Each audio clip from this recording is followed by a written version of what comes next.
Dear students, मैं Kanhaiya Kumar science coaching centre के YouTube channel में आपका स्वागत है।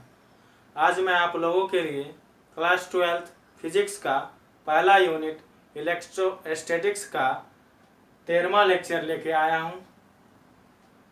इस लेक्चर में हमने पिछले लेक्चर में 12वां लेक्चर में विद्युत क्षेत्र की द्विध्रुव के कारण विद्युत क्षेत्र की तीव्रता से संबंधित कुछ न्यूमेरिकल क्वेश्चन के बारे में जानकारी प्राप्त किए थे। आज के इस लेक्चर में हम आगे पढ़ेंगे विद्युत क्षेत्र के प्रकार। तो चलिए हम वीडियोज को स्टार्ट करते हैं। तो यहाँ देखिए कि विद्युत क्षेत्र की तीव्रता के प्रकार। तो हमने देखा था विद्युत क्षेत्र, तो विद्युत क्षेत्र के बारे में जाने तो वहाँ केवल ये जाने थे कि विद्युत क्षेत्र में दो तरह के आवेश होते हैं, एक स्रोत आवेश, एक परीक्षण आवेश। अब यहाँ विद्युत क्षेत्र कितने प्रकार के होते हैं सो देखना है। तो विद्युत क्षेत्र के प्रकार, काइंड्स ऑफ इलेक्ट्रिक फील्ड।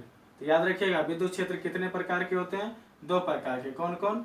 एक समान विद्युत क्षेत्र या इसी को कहते हैं समरूप विद्युत क्षेत्र, दूसरा असमान विद्युत क्षेत्र या असमरूप विद्युत क्षेत्र। अब देखिए विद्युत क्षेत्र कैसे हम समझेंगे कि एक समान होगा या असमान होगा।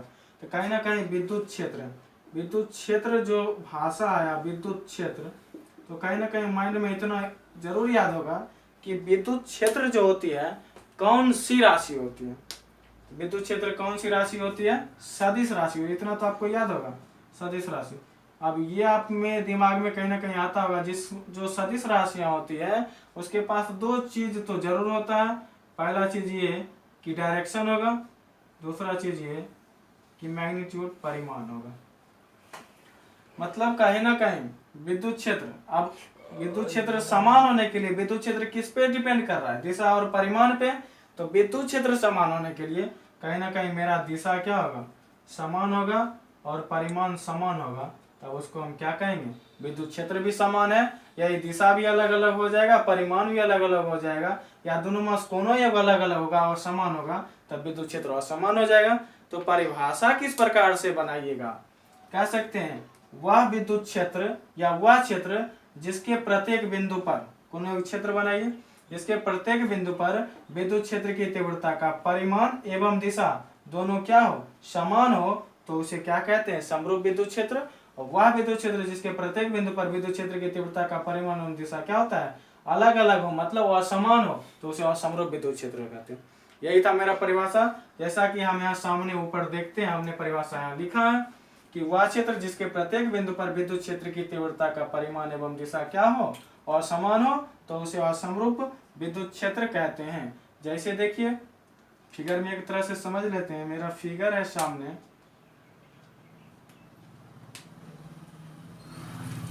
कोई एक विद्युत क्षेत्र बनाते हैं। मान लीजिए कोई एक क्षेत्र बनाए,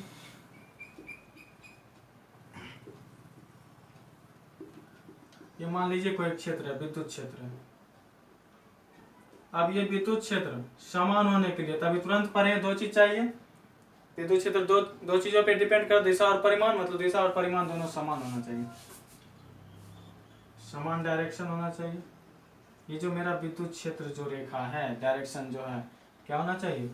दूरी एवं दिशा समान रहेगा, तो विद्युत क्षेत्र भी क्या होगा? समान होगा, मतलब समरूप विद्युत क्षेत्र में। तो आप इसको ई डैश लिख सकते हैं। ये मेरा था समरूप विद्युत क्षेत्र। इसके बाद पढ़ते हैं असमरूप विद्युत क्षेत्र।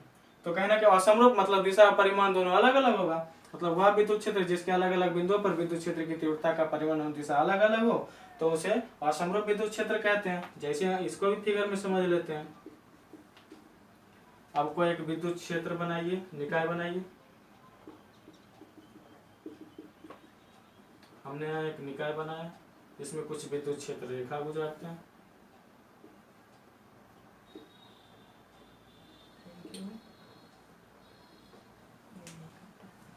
अब यहाँ देखिए कहीं ना कहीं डायरेक्शन भी, डायरेक्शन इधर है तो डायरेक्शन इधर, डायरेक्शन भी मतलब दिशा भी समान नहीं है। और परिमाण कहने का मतलब दूरी।